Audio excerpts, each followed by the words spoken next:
laboratorio, de qué es normal el laboratorio, etc. Síndrome de Down va a ser casi nuestra penúltima clase para la segunda prueba, porque nuestra última prueba va a ser, nuestra última clase para la prueba sería esta que es de miopatías, específicamente de Duchenne, para el que se acuerda ahí un poquito más. Pero nos vamos acercando ya a otra evaluación, que es la exposición del caso clínico, que va a ser el laboratorio faxal durante la jornada de la mañana. ¿Okay? Yo sé que algunos tienen talleres, otros tienen laboratorios, tenemos que adecuarnos a eso, pero está el auditorio pedido toda la mañana. ¿Ya? Y esa invitación va a ser que desde ahora, porque estaba esperando que saliera la de la jornada, que yo creo que también la vieron, ¿no? La de la jornada de kinesiología que va a haber el viernes. Ya, esperé que pasara esa para después mandar la mía, que va a ser la que voy a enviar a los alumnos de primero a quinto, inclusive a la parte externa, para que vengan el día lunes de la mañana a ver sus exposiciones. Y tengo ahí en mente, no lo puedo hacer con euro, pero ahora sí, que vengan un par de colegas, ¿sí? Para que vengan a analizar su criterio, su análisis y ver si ChatGPT le ayuda en algo en poder evaluar esos casos. Pero este es totalmente diferente. Yo ahora le estoy dando un enfoque más de casi colegas. Están a un semestre de empezar sus prácticas cerrando este año, entonces ya deberíamos tener un dominio mayor que el caso clínico que tuvieron la vez anterior conmigo, que casi pusieron conmigo solo. Por eso ahora los expongo a esta situación, que es un auditorio, un manejo de la voz, una proyección de la voz y el manejo también de la información. Eso es lo relevante. Así que si tienen todavía algunos son medio temerosos o hablan un poquito más bajo, traten de empezar a proyectar su voz, porque si se dieron cuenta también, en las evaluaciones con niños hay que tener voz de mando. Si el pequeño tú le hablas muy lindo, así como que puedes hacer esto y se fue para otro lado. En cambio, si uno tiene voz de mando sin llegar a ser militarizado, siéntate acá, no, es una voz de mando. Mira, vamos a hacer esto con un tono de voz quizás un poquito más alto, sin llegar a que sea algo como muy disruptivo, se tiene que trabajar. Vamos a enfocarnos en el tratamiento según Boba. Ya algunos compañeros me hablaban el día de la mañana, profe, estos tratamientos nosotros podemos hacerlos cuando salgan. Sí, algunos. Boba, superficialmente. ¿Ya? Pero los demás tienen que especializarse para hacerlo, certificarse, inclusive el Boba para hacerlo afuera y poder cobrar como un terapeuta Boba, tienen que certificarse. Pero me interesa a mí que ustedes puedan tener esta información para que empiecen a trabajarlo desde ya. ¿Sí? Insisto. Estamos tratando de que su segundo práctico sea igual que el primero. ¿De qué va a depender? De las vacaciones de invierno y que esto no se alargue, ya sea por una extensión de las vacaciones de invierno de los alumnos. Ustedes olvídense de sus vacaciones de invierno en julio, que las van a tener quizás en agosto recién. Y si no hay tampoco algún desastre, ustedes ya saben, lo he visto en la noticia y ojalá que no pase nada. Que el tío Trump baje la revolución y todos los de allá también, pero la idea es que esto se desarrolle de forma tranquila. Entonces, nuestra siguiente evaluación que se viene es el caso clínico. Los que tengan dudas, consultas, por favor enviarán atención. Yo voy a estar ahí esperando si hay alguno, porque se me acercó un par de alumnos solamente a hacerme análisis y yo creo que los demás ya lo tienen listo. Y si no, prepárenlo con tiempo. Pero no les recomiendo que me muestren el caso clínico durante el traslado, o sea en el laboratorio o yendo a una clase, porque tengo muy poco tiempo y en los laboratorios tengo que hacer otras cosas también, desarrollar otro día. Mi horario de atención está publicadito arriba, ya. Así que yo feliz de recibirlo en los horarios que ustedes más o menos van a ver ahí disponibles. Si se fijan, hoy día no hay evaluación. ¿Por qué? Porque no iba a ser una evaluación sobre otra evaluación, porque estudiaron por remediar que tuvimos de la mañana, pero no quiere decir que aparezca ahí alguna modificación o una nota según lo que desarrollen en su laboratorio. Entonces, igual vengan al laboratorio con ganas. No les voy a pedir todavía que vengan preparados de ninguna forma, porque este laboratorio es previo a todo lo que es tratamiento, pero ya a partir de la próxima semana van a tener que venir un poquito más ligeros de ropa, siempre y cuando tengamos consentimiento, porque vamos a tener contacto directo entre personas. ¿Ya? Y vamos a tener que ver cómo lo vamos a arreglar, pero acá en la terapia, sobre todo de Boba, hay que tener contacto físico y a veces demasiado. Entonces, los que tengamos alguna complicación nos vamos a tener que adecuar a eso. Y tienen que tener la madurez necesaria para aplicar las técnicas sin destruir alguna vértebra de su compañero o generar ahí algunas complicaciones. La idea es que ustedes vengan a aprender. Para eso vamos a tener casi 4 semanas. Boba son 2 semanas para las disociaciones. Van a salir disociados del laboratorio. Y 2 de puntos clave. ¿Para qué? Para dejar bien trabajado esa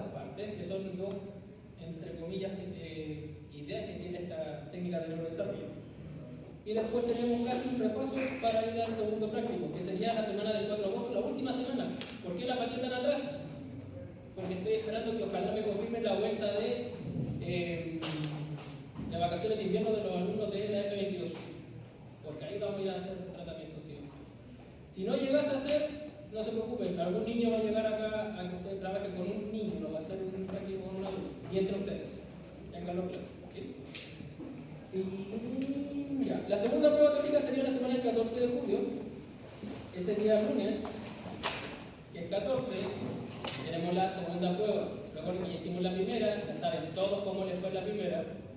Ahora sabemos qué va a pasar en la segunda, que va a ser de todo lo que es diagnóstico, patologías, entre comillas, condiciones que hemos visto. Y esa semana también es particularmente hermosa porque ahí nació el mejor kinesiólogo de la zona norte, ¿ya? Sobre todo en el área neurológica. Y justo el día 14, o sea, me voy a dar décima a mí mismo para evaluar más. O sea, no va a ser día que igual. Usted va a tener cumpleaños y igual. Así de desencantado de la vida. Profe, con cooperación, la prueba, segunda prueba. No, hermano. ¿Qué? Ahí su convivencia, profe. Su convivencia en el laboratorio. Su cooperación. Es para que se vayan dándose cuenta que se nos viene una evaluación, una semana de respiro y después tenemos otra evaluación más. ¿Sí? Vayan ordenando. Y los controles, chicos, acá, que hablan de control, son controles prácticos, no son ya muchos escritos. La idea es que yo vaya seleccionándome y usted vaya practicando estos movimientos. Pero eso lo vamos a ver en el laboratorio. Entonces, hoy día nos vamos a enfocar en esto de acá, ¿ya? En esta temática que, si se dieron cuenta, los que tuvieron ahí la oportunidad de observar, tenemos varios colegas que trabajan respecto al síndrome de Down. Y lo interesante de esto es que el conocimiento que tiene que tener respecto a este síndrome, ¿sí? O a esta condición que, bueno, yo creo que ya más de uno lo ha escuchado, lo asocian a una enfermedad que tampoco es una enfermedad, ¿ya? También lo vamos a dejar clarísimo. Chicos, ¿alguna duda, consulta respecto a lo que se viene antes de comenzar a hablar de este síndrome de Down para no perder el hilo? ¿Alguna duda del caso clínico, técnicamente hablando, de lo que tiene que ver quizás con el evento más que con el fondo del caso? ¿No hay?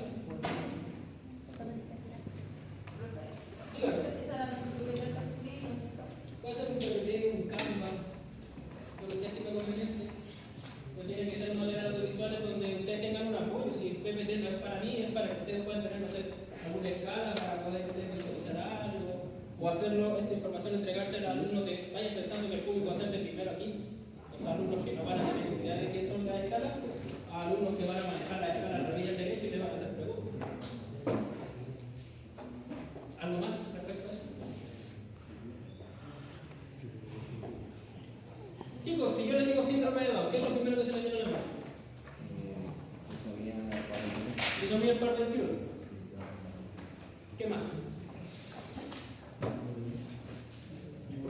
Hipotonía, lo hemos tomado como ejemplo varias veces. ¿Ya? ¿Qué más podría ser síndrome de Down?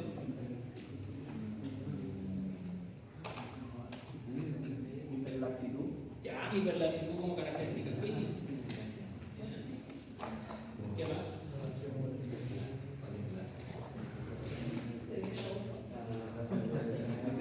Me han dicho hartas características físicas, pero características quizá a nivel intelectual. ¿Hay déficit intelectual asociado? Sí, ahí podemos declarar un deterioro, no como el SEA que hablamos, SEA, que no necesariamente tiene que ir acompañado de algún déficit intelectual. El síndrome de Down es una de las condiciones, patologías según libro, trastornos según otro, que va a ser característico de un deterioro a nivel cognitivo. ¿Ya? Pero vamos a ver qué tanto es el deterioro y en qué nivel se encuentra. El símbolo o la trisomía del par 21 también es importante, por eso el 21 de marzo es el Día Internacional del Síndrome de Down, 21 marzo 03, trisomía del par 21, así se hace la sigla, en donde se representa por tener ahí un uso de unos calcetines de distintos colores, etc. Más que nada para visibilizar profundizar esto, pero yo creo que es una de las condiciones más visibles que podemos ver. Yo creo que desde pequeño ustedes más o menos manejan lo que es un síndrome de Down. Pero ahí está el problema. Todos saben qué es lo que es, todos saben quizás algunas características, pero ustedes se sienten preparados con lo vivido anteriormente de hacer un tratamiento con un pequeño con síndrome de Down. Ahora ya, si eso lo trajera acá, sacaron después de haber estado ahí una hora. No, profe, sí. ¿Es un desafío? Sí, un desafío. ¿Se dan cuenta que hay que tener distintos tipos de encuadres con ellos? Sí. Y esas son las características que les voy a dar ahora. No les voy a hacer una charla magistral de qué es el síndrome de Down, porque para eso existen los neurólogos, los especialistas, los médicos. Acá todo esto va enfocado al tratamiento, más que nada el enfoque más kinésico que le podemos poner, desde el punto de vista del movimiento y desde el punto de vista de la educación, porque trabajamos ahí. Por tanto, a modo de introducción, libros, papers, lo que encuentren, habla de trastorno genético. ¿Ya? Lo asociamos inmediatamente al trastorno del par 21, en donde vamos a encontrar un grado variable de discapacidad intelectual y rasgos particulares. ¿Cuáles son los rasgos físicos particulares que usted podría describir de un niño, una niña o una persona con síndrome de Down? Porque todos tienen rasgos característicos que inclusive hacen que se parezcan uno con otro, como los rasgos que podemos tener quizás nosotros por zona, pero ellos tienen distintas características. ¿Cuál podría ser? Uno solo. Tiene la carita más redondeada, que es como varios, incluyendo el propio. ¿Quién más? Tiene el cuello más corto, más grueso, como el cuerpo. Algo más que me salga de mi fisionomía. Son más bajitos, nuevamente como el cuerpo. ¿Ya? Salgamos de ahí. La nuca. ¿Qué pasa con la nuca? Nunca no es nada. Y ahí ya estamos fuera. ¿Qué más? Ojos. ¿Cuántos tienen? La forma de los ojos. La forma de el pie y las manos. La clinodactilia, que es una desviación de los dedos. Una macroglosia, etc. ¿Ya? Que la vamos a ir describiendo punto por punto. Por lo tanto, este trastorno genético, entre comillas, no es una enfermedad, sino que se habla de una condición que viene específicamente desde acá, es una trisomía del par 21, que la vamos a realizar en tres tipos, después vamos a ver cuáles son, pero no existe par 21 para todos igual. Esa trisomía se puede expresar de tres maneras y eso va a depender también de las manifestaciones que tenga el pequeño, pero vamos a ver sus diferencias. La ASLA, que es la asociación, para hacerlo más breve, argentina del síndrome de Down, que si me preguntan a mí a nivel latinoamericano, Argentina, Brasil y Chile quizás son los que más tienen manejo respecto a la condición o patología a nivel neurológica, dice que, nuevamente, no es una enfermedad y sus causas son desconocidas. O sea, no sabemos por qué aparece, pero sí hay prevalencia. Se hablaba antiguamente de cuándo podría tener una señorita o una mujer más prevalencia de tener un niño con síndrome de Down. Un embarazo tardío, ¿ya? Pero tampoco es 100% declarable que haya una alteración genética. ¿Sí? Si su familiar ya tuvo un pequeño con síndrome de Down, podría tener otro más. Podría haber un factor también hereditario, pero puede ser que usted tenga un familiar que tuvo 3 hijos antes sin ningún tipo de condición y el cuarto se manifiesta con este tipo. Entonces todavía no hay nada que diga qué ocurre, que 100% no diga que vamos a tener alteración en el par 21 o qué produjo esa alteración en el par 21. Y bueno, yo creo que todos vieron el video de la vez anterior, que hablan de que son angelitos que llegan, no olviden, ¿sí? Son personas con, en este caso, síndrome de Down.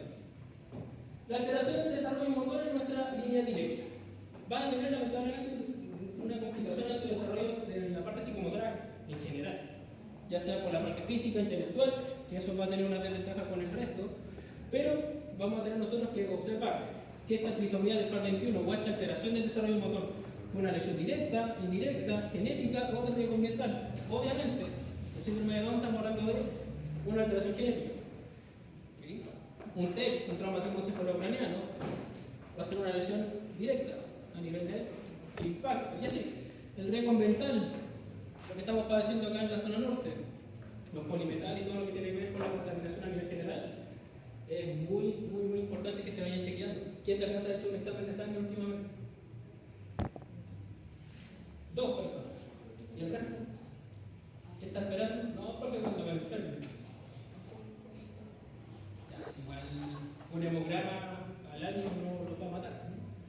traten de empezar siempre a tener factores pre más que factores post. Y vamos a hablar de un autor que obviamente esto nos desarrolla a nosotros una idea que es bastante importante. La detección precoz de los trastornos de desarrollo nos permite un tratamiento oportuno y prevención de déficits secundarios que estos puedan producir. Nuevamente la idea, mientras más temprano podamos intervenir, mucho mejor va a ser el pronóstico del pequeño. ¿Desde qué edades podemos nosotros empezar a intervenir? El kinesiólogo, la potestad tiene, ¿desde cuándo podría empezar a intervenir? A estimular neurodinámicamente a un bebé, 5 años. inclusive desde antes del parto. No existe, pero la estimulación temprana, por así decirlo, podría ser. Si usted se especializa en el embarazo, sin quitarle la pega a las rojitas, porque esas son complicadas, no se van a meter por ese lado, sino que ustedes empiezan a desarrollar quizá, y los que les gusta la neurociencia se pueden ir por esos lados, estimulación a nivel de sonidos, que la mamá haga ejercicio, movimiento, podríamos estar estimulando también al bebé, indirectamente. Pero desde el día 0 o 1, nosotros podemos estar haciendo estimulación a un pequeño, no hay problema. Obviamente con las adecuaciones necesarias. Pero lamentablemente, ¿cuál es el tope acá? En la realidad como tal, el kinesiólogo recién lo interviene cuando los ve más adultos. Y los casos más complejos son los que quizás vamos a observar. Pero usted como kinesiólogo tiene que empezar a abrir un nicho en esa parte. Hay un vacío muy amplio entre la estimulación temprana y la parte escolarizada. Todo ese nicho que igual en neuroplásticamente estamos con un niño que es bastante producible, el tema de algunos cambios, lo estamos perdiendo, lamentablemente. Entonces, vamos a definir esta condición nuevamente como una de las causas más frecuentes de discapacidad cognitiva congénita a nivel de los trastornos en niños, a nivel pediátrico. Les presento al doctor Hayden Down, el apellido Hayden Down, en el año casi 1866, fue el que empezó a describir una patología que se asemeja a los rasgos que vamos a nosotros a describir, que son del síndrome de Down. Pero aún así todavía no sabía si era un origen genético hereditario, tóxico, etc. Sino que recién en los años 60, aproximadamente, vamos a tener acá al científico Genome, que nos dice que hay una alteración cromosómica y que es en el par 21. O sea, estamos diciendo que ya en los años 60 se sabía ya qué producía el síndrome de Down. ¿Se han hecho estudios ahora para revertir esto? ¿Han pasado cuántos años? Resten, 2025 a 1967, 1957, 1960. No sé. Hace tiempo vi como que habían hecho como entre comillas una vacuna pequeñita, pero no sé qué tal en verdad sea así. ¿Pero cuántos años se demoró eso? ¿Cuánto se demoró la vacuna del COVID? Independiente de los niños que tengan. ¿Un año? ¿Qué diferencia hay entre esa vacuna y la que posiblemente vamos a tener quizás para trastornos genéticos? Va a depender de, obviamente, cómo monetario. Lamentablemente también no se prioriza a veces alguna condición o patología como se hablaba antiguamente. ¿Qué es lo que sí se ha desarrollado? Una cultura de poder prevenir o poder saber de manera oportuna si hay alguna alteración o no a nivel cromosómico, ya sea el par 21, 18, etc. En teoría, en Japón, el año pasado salió un estudio que encontraron la forma de no revertirlo, pero en el que cuando se encuentra en el vientre el gen, evitarlo para que no se siga desarrollando, por así decirlo, entonces salga sin gen. Ya, para que no se siga expresando y pueda generar toda la condición completa del síndrome. También un avance. Pero estamos hablando de avances que en los años 60 ha avanzado más en la salud. Entonces, hemos tenido muchas complicaciones desde el punto de vista quizás de priorización de recursos. Pero ya menos saben de dónde viene el nombre del síndrome. Pero acá es importante declarar que ya ahora estamos hablando de varios decenas de años. Se sabe que hay par 21, pero todavía no se ha declarado que es una cura, porque para tener una cura hay que estar enfermo. Y esto no es una enfermedad, no. Hay tres tipos de síndrome de Down, por así decirlo, según la trisomía. Y el 90% más se habla de una trisomía del par 21 de estado puro, o trisomía del par 21, en donde el cromosoma extra, como dice acá, se va a expresar en todas las células. Y va a ser el síndrome de Down con características transversales que tienen, más que nada según la condición. Pero después aparecen estos dos tipos que también se nos van a preguntar en todo el lado, que es la translocación y el mosaicismo. ¿Sí? La translocación es cuando un alelo, por así decirlo, o un fragmento del cromosoma se va a unir a otro para provocar esta trisomía. ¿Sí? Se va a expresar en algunas o en casi la mayoría, por no decir en todas las células. Y el mosaicismo es que este cromosoma extra se va a expresar solamente en algunas células. Eso quiere decir que el mosaicismo va a ser el caso quizás, insisto, no es por darle una categoría, pero el que tenga menos afecciones en relación al síndrome de Down. Por eso a los papás les gusta decir que todos sus hijos con síndrome de Down son mosaicos, porque son los que tienen menores condiciones o van a tener menos alteraciones en el desarrollo. Pero hay que decirles que la mayoría, o casi el 90% o más, son trisomías paralítico puro donde se expresan todas las células. Acá les voy a dejar otro cuadrito para los que quieran resumir eso. Acá, ¿ya? Entonces, si se fijan, cada tipo va a tener quizás sus ponderaciones, pero la mayoría va a estar acá. Estado puro libre, en cada célula va a haber esta trisomía y va a generar esta discapacidad cognitiva variable. ¿Por qué hablamos de variable? Porque en algunos se expresa más, otros se expresa menos. El mosaicismo, para el otro extremo, menos del 1% vamos a tener acá en esta categorización. Algunas células van a tener cromosoma extra y obviamente va a tener menor grado de limitación a las actividades que él quiera hacer. Y entre medio va a estar la translocación, que va a ser también un porcentaje bastante pequeño, en donde vamos a tener desprendimiento de algunos fragmentos del cromosoma y también va a generar capacidad cognitiva variable. Yo creo que se lo comentó una vez, pero se lo vuelvo a comentar. Existen exámenes genéticos para poder saber qué tipo de trisomía tiene el pequeño. ¿Será necesario el examen? Si ustedes fueran familiares directos con un test cromosómico que no deja de ser un valor alto, ¿lo aplicarían? ¿Lo harían? Inclusive en ese mismo test se puede saber quién fue, si el papá o la mamá que generó esta trisomía. Para evitar peleas. Para echarle la culpa. Por eso pregunto, ¿lo harían o no lo harían? No. No, para evitar peleas. Uno sí, otro no, no hay tal pelea. ¿Por qué le echan la culpa? Ya fue. Una expresión cromosómica, pero no deja de ser este factor familiar. Es culpa de ellos por no Importante controlar para eso. su Solo ustedes cuando convivan con un usuario que tenga discapacidad de cualquier índole, física, intelectual, social, se van a dar cuenta que las barreras son demasiado altas o son múltiples las que existen. Por lo tanto, las condiciones de la familia también van a estar ahí medias complejas y ante cualquier cosita que vaya a generar un roce, podemos tener palabras que no quería decir o cosas que se podrían complicar. Bajo mi perspectiva, digo yo, Julio Álvarez Castillo, quizás no es tan necesario. Si veo que el pequeño tiene muchas ventajas en relación quizás a sus compañeros que tienen la misma edad y el mismo diagnóstico, aprovecho ese recurso para seguir estimulando. ¿Para qué voy a empezar a saber? Por eso muchos de los padres, chicos, se mentalizan en que su hijo está acá. Porque el mosaicismo, inclusive en su expresión, vamos a dar cuenta de alguno, hay chicos con síndrome de Down que sacaron la carrera universitaria, que tienen vidas profesionales que cualquiera de nosotros se las quisiera. Entonces las limitaciones son quizás más sociales, pero no tanto intelectuales ni físicas. Entonces esa es como la visión que tienen muchas de las familias en decir que su hijo tiene este rasgo más mosaico que quizás más puro o libre, pero una condición puntual. ¿Cómo se diagnostica? Bueno, esto obviamente a través de exámenes genéticos, etcétera, pero las manifestaciones clínicas son bastante importantes cuando uno lo ve al pequeño. Los rasgos físicos son muy marcados, pero ahora se han hecho exámenes para poder saber si existen o no alteraciones genéticas como la ecografía transnucal, como se dice.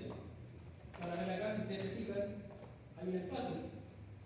Mientras haya una nuca un poquito más grande, más ancha, como acá un poco de estas características, o se da espacio acá. Cuando se veía oscuro, ¿es radio lúcido o radio opaco? ¿Cómo? Cuando se ve oscuro, radio lúcido o radio Vamos a ver opaco. con una. Radio Vago. Germán, te voy a llamar, tíralo. ¿Por qué se ve más oscuro acá? O más radiolúcido. ¿Sí? ¿Qué es lo que hay ahí? El haz de luz. ¿Rebota o no rebota? No rebota, pasa de largo. Ahí hay un espacio que tenga quizás más contenido líquido o algo de contenido que no sea sólido y rebota. Entonces, esta ecografía, mientras más sea la amplitud o ocupe mucho espacio, esa ecografía transfocal, podemos tener un prediagnóstico de este síndrome de Down que se acompaña por una amniocentesis o una cortocentesis. ¿Sí? El nombre lo indica. ¿Qué será la amniocentesis? ¿Qué sacarán? Líquido amniótico. Y la cortocentesis del cordón umbilical, pero es un extracto de sangre y no un líquido amniótico más que nada, para ver si hay o no a nivel genético, se hacen estudios de inmediato y ven si existe o no existe esta trisomía, ya sea del par 21 o par 18, que se puede manifestar en distintos tipos de diagnósticos. ¿Sí? Entonces, esto ya está más al acceso de las familias para empezar a visualizar si tiene o no tiene alguna predisposición al síndrome de Down. Estimados, las ecografías en las embarazadas, ¿cuáles son las fechas que se las tiene que hacer? O si quieres hacer ecografía en todo el año, a los 9 meses, recién puede haber. Tercer mes. ¿Quién dice de más? Las del gobierno, porque las que van a ser mamás primerizas, pero que más adelante, no ahora. Yo creo que después van a hacer ecografías mensuales. Depende de lo que usted quiera ir observando. 3 meses es la primera. ¿Por qué espero los 3 meses? Porque para poder observar este pliegue y la amniocentesis, el pequeño tiene que cumplir entre 13 y 15 semanas de gestación. Antes no van a ver nada. Entonces esperan estas semanas, específicamente van a ser 3 meses, porque usted sabe que el sistema público trata de optimizar todos los recursos. Y a los 3 meses tiene que hacer este análisis. ¿Bien?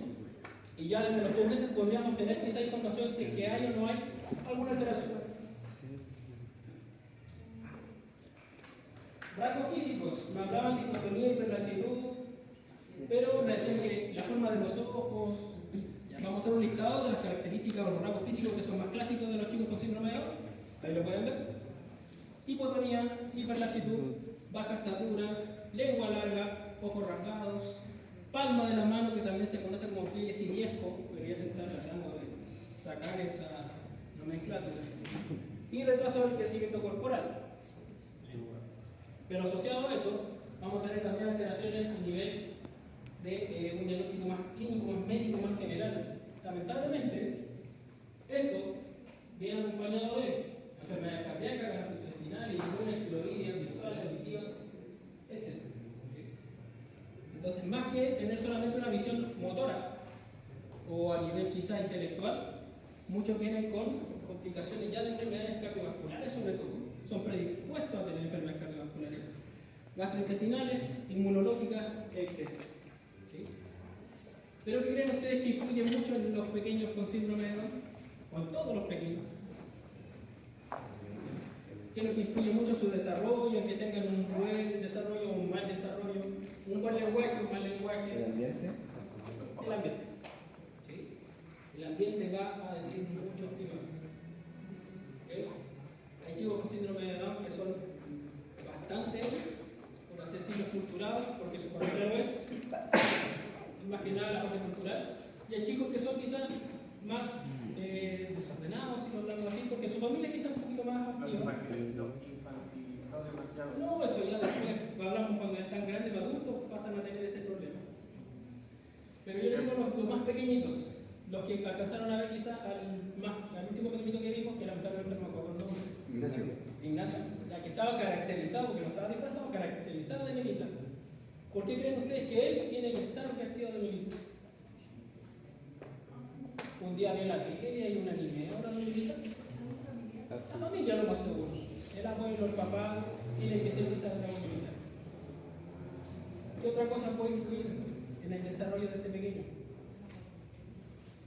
Imagínense, tenemos todo esto que podría pasar, porque no te dicen que todo para Lo que ve. cultural, social, educativo, estimulación. ¿Sí? Por eso, nuevamente, si el pequeño no tiene factores de estímulo alrededor, o no tiene una buena red de apoyo, lamentablemente no va a tener quizás muchas herramientas para poder seguir avanzando. Caso que si un pequeño tiene una buena red de apoyo y un buen estímulo, va a poder cumplir muchas más metas de las que quizás están esperando. Acá, por ejemplo, la macroglosia. ¿Cómo puede afectar la macroglosia a una persona? A ustedes, si tuvieran la lengua más grande de lo normal, ¿qué interrumpiría? El habla. El glutido. Con- ¿Qué más? El habla. ah, no. Y eso podría provocar una disartria o una afasia. ¿Cuál es la diferencia? Estamos hablando solo de la lengua más grande. Estamos hablando de a nivel acá, todavía no llegamos. Disartria. Una disartria porque es más local. La afasia viene desde la parte de arriba. Por eso me gusta hablar con ustedes, ya estamos hablando de lenguaje casi de colegio. Boca entreabierta. ¿Por qué? Porque los chicos normalmente tienen la boca entreabierta en su mayoría. Porque como la lengua es más grande, no pueden cerrarla bien. Ya, tenemos un contenido más grande que el contenedor y son más respiradores bucales. ¿Qué les dijo su madre de respirar por la boca? ¿Es bueno o malo? No, se te van a chocar los dientes. Usted como profesional, ¿ser respirador bucal es bueno o malo? ¿Por qué? Porque la ¿Qué dijo la doctora? nariz es un filtro. Muy bien, tenemos un filtro a nivel nasal. No, no, espera ahí. Es una vía externa. ¿Ya? Aparte de filtrar el aire, ¿qué es lo que más hace la parte de la cavidad nasal, el espículo nasal y todo lo que Espera ahí. Calefacción a Purifica el aire. ¿Ya? La calienta, modifica. Lo filtra. Tenemos un filtro acá. Si es respirador bucal, va a entrar quizás un aire que va a ser más turbulento, que puede impactar a nivel bucal, etc. Tenemos muchas cosas que lo que más va a generar también, chicos, es una lengua que va a tener cicatrices o, o se va a tener aspecto de esta rota. Estas laceraciones en la lengua son producto de la resequedad, producto de la boca entreabierta, producto de esta disartria, etc. Tenemos muchas cosas que... El cuello, como ustedes decían, que va a tener acá una característica de ser muy aplanado. Ahí, bueno, no se puede ver, pero la lengua va a presentar estas grietas, que son características también de los chicos con síndrome de Down. El pliegue único, los dedos más cortitos y más anchos de lo normal, una clinodactilia del quinto dedo que tiene que ver más que nada con un dedo que va a estar curvado. Y así. Los ojos. ¿Qué tienen los ojitos de los chicos con síndrome de Down? ¿Qué nos diferencia?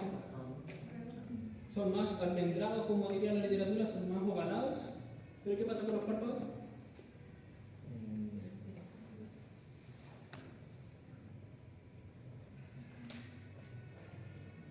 ¿Cómo están bien? El párpado, en este caso inferior, tiende a retraerse un poco y le da este aspecto de una pequeña cuenca acá abajo. Entonces, con los ojos más almendrados, hay como si hubiera los ojitos más grandes. Pero producto más que nada de la expresión de las proteínas y del gen en sí. ¿Sí? ¿Qué otras características les podemos dar? Son extremadamente amorosos, son demasiado, son esponjitas al final. Yo creo que se dan cuenta.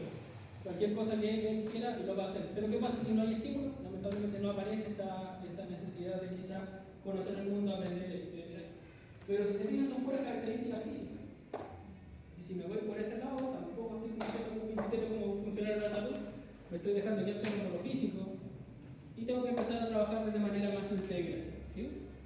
Todo esto obviamente por la hipotonía, la hiperlaxitud, las articulaciones no funcionan quizás como debiesen ser desde el punto de vista genético, tenemos muchas manifestaciones clínicas. Pero a nivel cortical también es importante que usted menciono por lo maneje. Cuando usted entrega estímulos, está entregando un estímulo que va directamente a nivel central.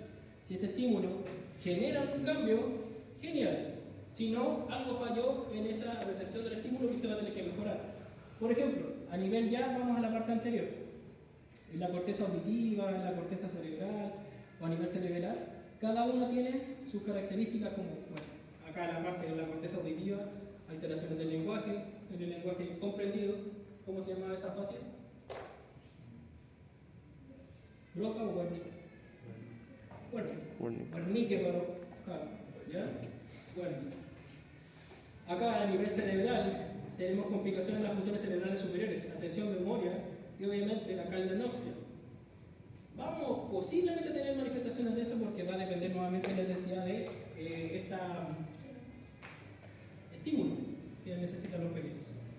El cerebelo, si tenemos un cerebelo que está alterado, obviamente ahí se van a presentar las manifestaciones de la hipotonía, del marco postural, el hipocampo que tiene que ver con la memoria, el cuerpo calloso con la comunicación interhemisférica. O sea, ya desde el punto de vista de la estructura central vamos a tener una predisposición a tener complicaciones. Por lo tanto, las indicaciones que yo tengo que tener, el trabajo que debo hacer, tiene que ser de tal nivel que el pequeño yo pueda estimular la memoria, la atención, etc. No solamente me voy a fijar en que el pequeño suba el tono, sino que yo tengo que lograr que él suba el tono o estabilice sus articulaciones, pensando que tiene un sistema nervioso central que tiene que ir captando ideas de a poco. Por eso les dejé acá importante esto de la atención. ¿Se acuerdan qué es lo que era la atención como concepto? Ustedes cuando ponen atención a algo, ¿por qué? Me llama la atención. Ya. ¿Pero por qué le llamó la atención? Porque usted queda mirando lo que queda mirando, sea lo que sea, un ser vivo o un ser viviente. O las clases. Por interés. El interés, ¿ya? ¿Y qué está haciendo usted en este momento si es que le gustó esta clase? ¿Está pensando en control motor ahora en este momento? Entonces no están tan atentos a la clase. Pero están atentos que afuera están taladrando, que ahí al frente están pasando un auto. No tanto. ¿Ya? Ese filtro que usted tiene para las sensaciones se llama atención. ¿Ya? Entonces ustedes, imagínense ustedes que son adultos, desarrollándose a nivel universitario, tengo que hacer maromas para poder lograr su atención. Si yo tuviera acá puro texto y no tuviera estos esquemas, lo más seguro es que algunos ya estarían mirando hacia el techo o viendo cuántos cuadrados faltan acá de los que sacan. Imagínense a este pequeño ya con síndrome de Down que a nivel central ya tiene una complicación en la atención. O sea, tu atención, si no hiciste lo que tienes que hacer o lograr hacer llamar su atención, pierdes la sesión. Por eso es importante que esto lo podamos ver como kinesiólogos, porque, profe, no somos psicólogos, sí, no somos psicólogos, para ver estas capacidades, etc. Pero tú vas a entregar un estímulo, pero si el estímulo no es entregado de la mejor manera, no va a dar una respuesta que sea coherente. La atención sostenida, la de ustedes en este momento, la de ustedes la pueden mantener, aunque un ojo se le esté cerrando y el otro se esté cerrando también, tratan, pero a veces ya les ganan, pero pasan a tener un periodo de atención sostenida.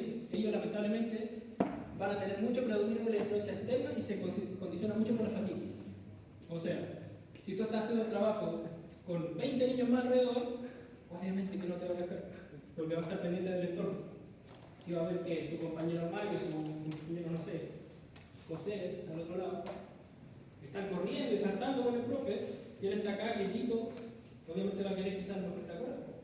Por eso las atenciones se tratan de hacer de forma inclusiva, no integrativa. ¿A qué me refiero con eso? No hay que sacarlo de la clase de educación física para que él haga cosas distintas. Hay que tratar de que el grupo completo trabaje o él trabaje los objetivos que está en el grupo completo. Esa es la inclusión que estamos buscando.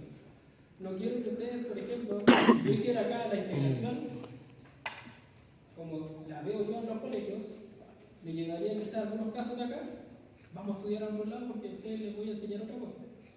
Y todos los demás lo dejo acá con un video. Eso no hay, para mí no tiene que ver. La inclusión es que todos acá, los 30 y tantos, tengan la misma experiencia. Ahora, unos con más, otros con menos, ayudas, no sé, estilos de aprendizaje acá son todos distintos. Yo creo que no todos acá son visuales, muchos son auditivos. Y yo creo que la mayoría son kinestésicos. No pueden estudiar mucho rato sin moverse o estar haciendo algo. Por algo son kinesiólogos. Usted no puede estar ahí 3 horas viendo un video de cómo se le empieza a mover. Por eso ustedes, yo creo que se les hace mucho más fácil cuando aprenden o estudian haciendo cosas. Oye, mira, aquí te muestro cómo es la flexión de rodillas, cómo es la prueba de la cadera que se le olvidó, ¿ya? Como la maniobra, si uno la lee, se la sabe. Pero si uno la hace y aprende haciendo, yo creo que es su mejor herramienta en este momento. Yo creo, asumo que son así. Porque el perfil del kinesiólogo puede hacer cosas. Si usted tiene la mezcla entre las dos, genial. En el caso de ella, también. Obviamente es condicionado por la fatiga. Si el pequeño tiene antecedentes cardiovasculares, tengo que adecuarme a eso. Ustedes por algo están haciendo también ramos de actividad física y van a tener después ustedes un ramo de cardiovascular. De ahí tienen que sacar toda la información necesaria por si usted tiene un paciente con alguna cardiopatía, por ejemplo, un pequeño con una cardiopatía, no nos va a poder no atender. No, que tiene un chant cardíaco que antiguamente se llama soplo.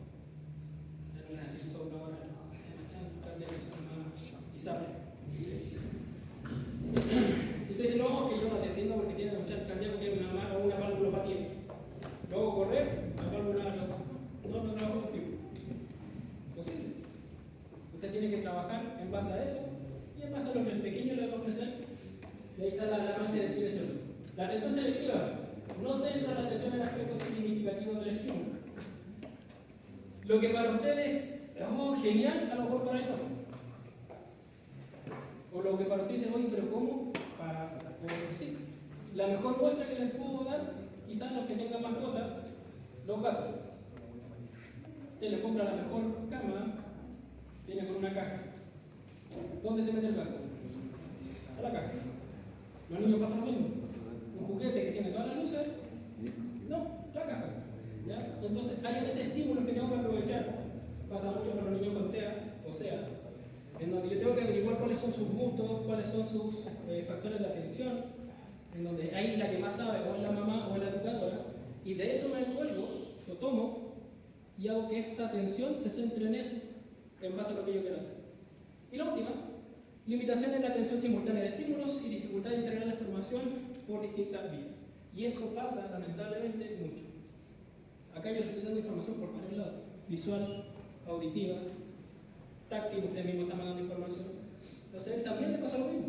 Si usted sobrecarga con estímulos, aparte, usted le pone la canción de la vaca que está ahora dando vueltas por ahí, muchas luces, y empiezan a hacer todo el estímulo y el pobre pequeño no sabe cómo filtrar eso, obviamente va a tener interrupción y poder procesar esa información. ¿Sí? Me encanta cuando yo los veo cuando van a campo clínico y se van a las prácticas y empiezan a hacer y les sale todo el kinepártero que llevan adentro. Sí, tienen que hacer las cosas, pero no sobrecargar de estímulos, porque los chicos con síndrome de Down no tienen esta capacidad, no todos, estamos hablando de que es algo transversal, de poder captar distintos estímulos y poder procesarlos todos a la vez. Hay que tratar de hacer estímulos selectivos y estímulos más pausados, cosa que después ojalá les vaya enseñando cómo poder hacer este filtro con el tiempo. La memoria, dificultad en la memoria a corto y largo plazo. ¿Cuál es la diferencia entre la memoria a corto y largo plazo, colegas? ¿Cuál es la memoria a corto plazo? ¿Cómo? Eso mismo. ¿Claro? Está la memoria instantánea, o ahora la evidenciada, la memoria sensorial que se le denomina. Después está la memoria a corto plazo y largo plazo. La memoria a corto plazo, ¿a qué se atribuye? ¿O a qué creen ustedes que yo voy a trabajar con trabajo en la memoria a corto plazo? ¿Cuál es la diferencia entre la memoria a corto y largo plazo? ¿O la sensorial, la corto y la largo plazo? ¿Cuál es la diferencia? ¿O no hay diferencia entre la memoria? ¿Corto plazo será la del día? ¿Ya? ¿Cuánto durará la memoria a corto plazo? 2 segundos. ¿Días algunos dicen? ¿Un día? ¿Cuál es la que usted cultiva más? No, de largo plazo.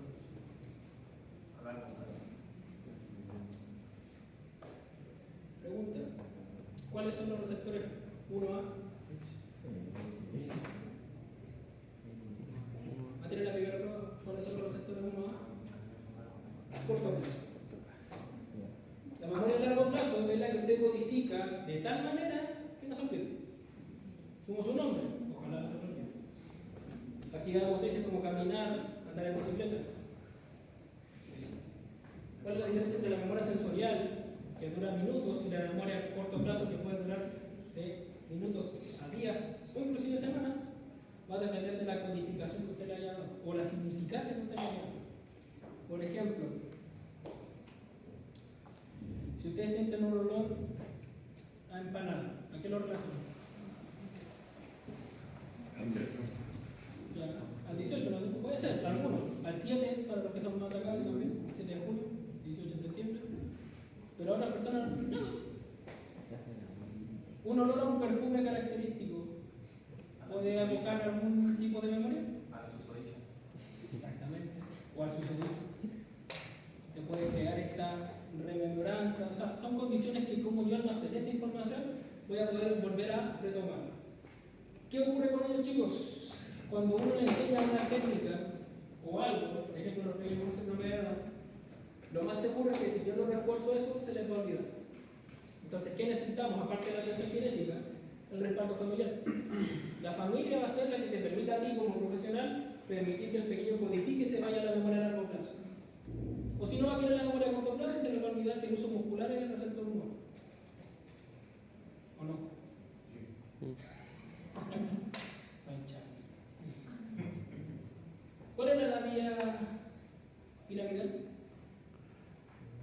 Vértigo espiral. ¿Por qué saben eso y no lo otro? Porque se lo vengo diciendo desde principio de neurología, desarrollo psicomotor, neurología infantil, o sea, el profe me pasa lo mismo, por algo, ya, para que no se lo olvide, les puedo parar práctica y digan, el profe Julio no me lo pasó. Mejor memoria visual que auditiva. Entonces, si ustedes saben que la característica de los niños con síndrome de Down es más a nivel visual que auditivo, ¿qué va a hacer? Va a hacer que escuchen un cuento y que tengan comprensión lectora, sabiendo que ya los estudios han dicho que si yo hago que él observe cosas, tiene mucho mejor rendimiento que el escuchar. Aprovechar esta información. ¿Ya? Si él es visual, pictogramas. Los kinesiólogos trabajamos mucho con pictogramas de esta área, que son imágenes con referencia, que son las mismas que tienen ustedes, que el manual ahí lo imprimió, la de las figuras o de las posturas que estaban cuando fuimos a la Olimpiada. Por eso era necesario tener una imagen, para que los chicos que quizás no podían entender muy bien a nivel auditivo, al observarlo, pudieran complementar esa información. Pero esto no es nuestro. Si se fijan, hay hartas cosas que podemos nosotros empezar a declarar. Hipotonía, producto de la alteración a nivel cerebeloso. ¿Con qué mido la hipotonía? Campbell. Campbell. Cambio, ya la de alcohol es la espasticidad, la del otro lado, esta es la hipotonía con cambio. Dificultades con el equilibrio. ¿Cuántos tipos de equilibrio conocen? Dinámico y estático. Ya. ¿Qué prueba de equilibrio estático conocen? La unimodal. El TUC. ¿No conocen ninguna? El Romber. Romber. Algo que no sea de la asignatura, igual pueden aprovechar las demás. El Romber. Equilibrio dinámico. El TUC. ¿Qué camino? Ya, hay que aprovechar eso. Reacción y movimientos mucho más lentos. Producto de la hipotonía, producto también de esta alteración a nivel sensorial que podrían tener, vamos a tener reacciones que son un poquito más lentas. Reacciones de protección, sobre todo los niños que están aprendiendo. Pero no quiere decir que ellos tengan limitaciones como una bradicinesia, no, sino que en el momento quizás van a tener reacciones más lentas. No se van a mover más lentos. Hay chicos con síndrome de Down que desde el punto de vista físico son espectaculares.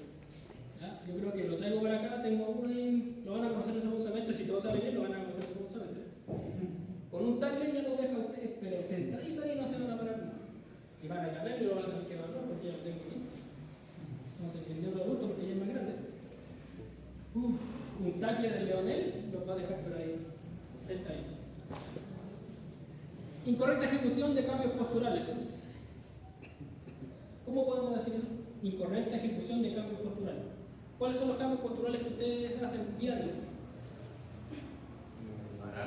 Pararse, sentarse, acostarse, lanzarse a la cama. Otro que sea más técnico. Girar, ya eso es ansiedad, está peleando más. Pero algo más funcional del día a día, más fino, el movimiento se está yendo a lo más macro. Ya, ¿cómo comen? Lavarse la cara. Ustedes nos llevan la cabeza a la cuchara. Si te pega la cuchara, depende del estado en que se encuentre. ¿Ya? La idea es que sea un momento funcional. En el caso de ellos, tienen muchas compensaciones y eso hace que los ajustes posturales que ellos tengan no sean los mejores. Y producto de eso, al no tener buenos ajustes posturales, aparecen las lesiones. Y junto con eso, como tienen problemas cardiovasculares, tampoco pueden hacer mucha actividad física. Y junto con eso son predispuestos a la obesidad. Entonces, ¿qué estamos viendo ahí? ¡Pum! Daño a la columna, NDP, Lupapel, etc. No solamente estamos hablando de un pequeño que tenga una condición, sino que son las manifestaciones las que complican su vida diaria. Torpeza motora. ¿Quién de acá se considera torpe motrizmente? Ustedes díganme, ¿quién de acá es torpe motrizmente? ¿Qué definición tenemos nosotros torpe motrizmente? Que su compañero, el que está, si es que está acá o algún amigo, se tropieza constantemente, anda chocando con las cosas, no ve límites, o es el que baja la escalera y siempre cuenta un escalón más. Yo creo que todos tenemos un amigo que se tropieza cada rato o cada rato está lesionado. Los de él pueden ser distintas cosas, pero los más pequeñitos, esta torpeza motora es producto de un mal desarrollo psicomotor. Al tratar de ejecutar cosas que quieren ser igual que sus padres o alrededor, por ejemplo, no tienen una buena ejecución del salto, una buena ejecución de condiciones funcionales ya un poquito más avanzadas, caminar puede ser, pero al correr tenemos complicaciones por mala ejecución, mala activación, etc. Y Dificultades antigravitatorias. ¿Qué pasa con un músculo hipotónico? ¿Es más o menos fuerte? Por un tema más que nada desde el punto de vista teológico, uno diría tiene menos fuerza. Sí, es como lo que vamos a encontrar. Si este niño empieza a crecer y no tiene actividad física, obviamente va a tener complicaciones en su fuerza muscular. Y si yo evalúo la escala de Daniels, si no puedo vencer la gravedad, ¿qué nivel sería? Si no pueden, exacto, un 2. Si no pueden vencer una resistencia parcial, un 3. Y así. ¿Ya? Por eso yo te digo que todas estas escalas que están aprendiendo se las tienen que ya ir configurando en su ADN. Lenguaje y comunicación. Los niños con síndrome de Down, ninguno habla. ¿Todos hablan? Nuevamente, un factor variable. Vamos a tener acá variación del desarrollo del lenguaje. Muchos van a tener un lenguaje expresivo quizá un poquito menos fluido que los de su misma edad, pero hay muchos que sí hablan y hablan mucho y llegan al gusto. Y hay otros chicos que son más gestuales, no son tan verbales, hablan con gestos. ¿Sí? ¿Cuál es el gran problema? Y también ustedes ojalá lo hagan en sus terapias. Cuando un niño no verbal se acostumbra a solamente señalar y la familia le hace caso en todo, estimulan ese lenguaje no verbal. Y ojalá tengan hijos y usted los corra cuando su papá le diga y ahí usted se tira de cabeza a ir a buscar un juguete o algo. Siempre se va, no sé, entonces, y usted, ¿cómo se llama? Tratar de siempre estimular esa parte del lenguaje. No somos pedagogos, no somos educadores de párvulo, pero estamos trabajando con un sistema nervioso. Y ese es el día de información, es aprendizaje. Y si lo asociamos también a aprendizaje motor, movimiento. Dificultades en el lenguaje oral por las fases que podrían haber relatizadas, expresión oral variada, oral reducido y utiliza frases sencillas. Cuando usted le dé una indicación, no les va a decir, por favor, ponte en decúbito supino porque vamos a hacer abdominales. ¿Cómo eso lo cambian a un lenguaje que todos lo podemos comprender? ¿Cómo ustedes lo harían? Ponte de espalda, mira el techo y vamos a hacer este gesto porque se lo voy a mostrar. ¿Ya? ¿Qué otra cosa le puede dar una indicación si usted quiere que vaya y tome algo? ¿Qué cosa? Lo que le voy a decir que me vaya a buscar, porque no me ha dicho. Tengo que decirle lo que me ha dicho. Siempre con un objetivo. Ve y trae, y si yo le digo, me trae el control remoto del proyector. Tráeme ese control de ahí. Está en la mesa. Ahí. 1, 2, 3, 4 cosas que el niño puede interpretar como un control remoto quizás. Que no veo de acá. Por lo tanto, la orden tiene que ser sencilla, mira. Uno, previamente le enseña, mira, este es un control, este es el celular, muchos tienen la capacidad de poder recordar memoria un poquito más previa, y le damos la indicación posterior a poder enseñar previamente. No asuman nunca nada de que el pequeño va a entender como si estuvieran ustedes trabajando con un niño con un desarrollo tradicional, o esta famosa término que dicen que no sea divergente, etcétera, que tampoco es parte de eso. Frases sencillas, vocabulario de ellos tampoco va a ser el más amplio, pero no quiere decir que usted va a infantilizar siempre. Los chicos con síndrome de Down, cuando son adultos, tenemos que tratarlos como adultos. Y la evaluación kinésica se basa en esto. ¿Cómo se llama este amiguito? EDB. ¿Hasta qué edad? 3 años. ¿Este de acá? De 2 a 5. ¿De cuánto? De 2 a 5 años.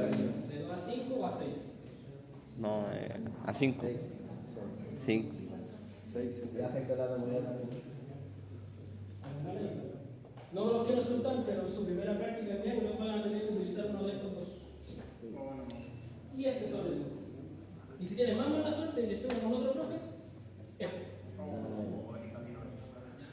¿Cuál de los tres para mí es mejor? No está acá. Porque apareció ahora el TADI 2. El TADI. La venganza. 2.0. Está ahí contraataca. El TADI contraataque, exactamente. Al doble del precio, pero no es el mismo TADI, pero hicieron una figurita y esa adecuación son 600.000 pesos para una batería nueva. Ahí, la de 2 y la ataque de Exacto. No, sí, el área es muy impresionante. Ya. Para los que quieran volver a ver el EPSI, el EDP, de 2 a 5, de 0 a 24, inclusive van a ver otros que son los Eresky, el test de Harris, el test de Pitty-Mayer. vamos a tener que retomar todo eso porque si no se acuerdan ahora, ya imagino un año más. ¿Sí? Si no se preocupen, vamos a tratar de hacer un taller formativo de eso. Y detalle también porque se mandaron a pedir un par de cada hijo para el día. Aspectos curriculares que van a tener que usted considerar. No somos pedagogos, insisto nuevamente en eso, pero van a participar ustedes, lo más seguro, en escuelas especiales o chicos que van a tener un programa de integración, como se le dice. Ellos tienen más facilidad para la lectura de la escritura. Entonces, obviamente, voy a tratar de estimular, si estoy tratando de estimular el lenguaje, que observen la letra, etc., más que quizá escribir por su condición. La motricidad fina va a estar afectada. Vamos a tener una escritura que está condicionada a aspectos motores y auditivos, obviamente, de cada niño. Vamos a tener un bajo rendimiento en actividades de secuencia y orden. Por si no más recuerdan, ustedes también pues, se acuerdan cuando hicimos la actividad del ritmo, que le hacían que aplaudieran con una mano y después el pie. Fue un desastre. ¿Ya? Pero, ¿qué va a hacer? Si yo lo practico con ustedes, obviamente va a salir mejor. Lo mismo pasa con ellos. Tengo que tener la paciencia de crear mis actividades pensando en que tienen que hacer actividades que tengan un sentido y que tengan cierta orden, que sean de menos a más. No partir con algo muy complejo porque al final el pequeño más se va a ver ahí complicado en todo eso. Problemas de atención y concentración, por eso tengo que pensar en cómo yo voy a trabajar con ellos. Y desde el punto de vista matemático, para el que quiera saber, ellos restan mucho más, pero ellos suman mucho mejor que la resta, cuando ya pasan a fórmulas un poquito más, o a educación un poquito más avanzada. ¿A qué edad empiezan ustedes a aprender la suma y la resta? ¿En qué curso? ¿En qué curso se aprendió a sumar y restar? Profe, llega casi sin saber. Sí soy. En el taller de matemáticas, profe, ya decía nada de restar. No, en serio. ¿En qué año creen ustedes que los niños empiezan a aprender suma y resta? ¿Qué político es? Tengo 5 años. Primero básico. Yo creo que más de ustedes empezaron a aprender en segundo o tercero. No sé qué les pasa al mundo ahora que están adelantando los pobres cabros ahora. En primero enseñamos a sumar la restar. Inclusive descomponer números. El 10, 6 y 4, 7 y 3, 8 y 2. Se lo digo desde la experiencia, porque me tocaba tener que estudiar matemáticas de nuevo para poder enseñar a los chicos. Lo mismo pasa acá. Vamos a tener condiciones que vamos a tener que nosotros resolver. Les presento a Sofía Giraud. La primera modelo, yo creo que va a ser la primera de muchas, modelo con síndrome de Down, que es un ángel de Victoria's Secret. A pesar de todo lo que le dicen que ellos van a tener una condición física que quizás para los estándares internacionales o generales, quizás no son los que cumplen el 1,80 m, el 90, 60, etc. ¿no? Ahí tenemos nosotros una variación. El caballero Pablo Pineda, español, yo creo que más de algún video lo vieron la vez pasada, se lo explicó antes también, uno de los primeros egresados de la universidad a nivel internacional. Ya hay muchos más. Ya no hay un impedimento al desarrollo profesional. Y en Chile tenemos un actor, ¿sí? Que en este caso es Sebastián, si no me equivoco el nombre, que él participó en una serie. ¿Cómo se llama? Tenía que ver con el 21, por la trisomía. Pero él era el hermano y supuestamente una Cecilia, actuó pero espectacular. Yo he visto actores profesionales que no van. Sí, ¿cómo olvidar esa aportación mexicana? ¿Sí? Pero acá son otros ejemplos de muchos que podemos dar. ¿Ya? No solamente dicen que ellos van a tener una condición que van a tener que estar ahí en su casa y que antiguamente que lo que hacían no escondían. Ahora no, hay que aprovechar todas las herramientas que ellos tengan. Quizás si me preguntan, a lo mejor muchos de ellos están entre el rango puro y el mosaicismo. Así que vamos a algo más genético. Pero de aquí, ¿con qué se van? Espero, con los 3 tipos, diferenciarlos bien. No es una enfermedad, es una condición, como lo hemos dicho de manera otra más. Y que tenemos que aprovechar ciertas habilidades que ellos tienen y podemos potenciar. Bien, colegas. De aquí en adelante, en el laboratorio, igual lo voy a aplicar en los laboratorios, pero para los que me preguntan acá, comenzamos con los tratamientos. Esta semana venga con el buzo normal, no hay problema. Zapatillas, calcetines, que saben las reglas del gimnasio. Pero a partir de la próxima semana, y yo creo que vamos a cumplir un mes con eso, tienen que venir con ropa cómoda. ¿En qué sentido? Deben traer o venir con el buzo y acá en el gimnasio cambiarse, ya sea por una polera que les permita movilidad y un pantalón que les permita movilidad también.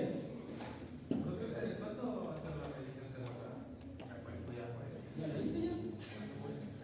¿Te lo digo? No lo hemos hecho, sí. No. No, buena pregunta. Yo pensaba que la habíamos hecho. Perdón mi memoria corta. La próxima semana entonces. Muchos cambios, no creo que, pero vas a recordar que. ¿Por qué no voy a escuchar? Está bien, muchas gracias. Volviendo entonces a la próxima semana revisión de la prueba. Y tienen que venir con ropa cómoda. Ojalá los varones vengan con un short a lo estilo así ochentero. ¿Por qué? Porque si usan un short muy largo no les va a permitir la movilidad en cadera. Y acá una de las posiciones que van a tener que hacer es colocar un pie arriba del otro compañero. ¿Ya? Otra posición es que usted va a tener que estar atrás abrazando a su compañero y si viene muy apitillado no va a alcanzar a hacer nada. Y si tiene un buzo demasiado comprimido acá no van a poder separar las piernas porque van a tener que estar casi en 180 grados de apertura de pierna. Entonces, los que están con una lesión o algo, lo siento, pero tengo que enseñarle esto. Y tienen que venir, ojalá chicos, con esa vestimenta, porque si no vienen con una vestimenta adecuada, no van a poder cumplir el objetivo de hacer la terapia y de recibir la terapia. ¿Bien? Entonces, vamos a quedar con la condición de que ustedes van a empezar a venir a partir de la próxima semana con el buzo para llegar allá para que la jefa carrera no. Pero adentro se van a cambiar y van a tener una polerita que les permita moverse y un pantalón también que les permita moverse, puede ser un short, una calza, si un varón quiere venir con una calza, también, cosa de cada uno, pero tienen que venir con algo que les permita moverse. ¿Sí? Y ahí vamos a empezar a meter manos, así que va a ser importante el hecho de que empiecen a trabajar eso. En el taller de la próxima semana ya vamos a ver aspectos más clínicos de casos puntuales, pero la próxima semana tenemos la exposición de casos clínicos. Y en cátedra nos queda solamente una cátedra más para la segunda prueba. Esta semana no, por la planificación no existe, pero a partir de la próxima semana vienen controles que son más prácticos que teóricos. Entonces, ¿el lunes, caso lunes? ¿Dudas, consultas, colegas? Ya. Si no hay, dígame. ¿Vamos a subir el PPT? Sí, lo voy a subir.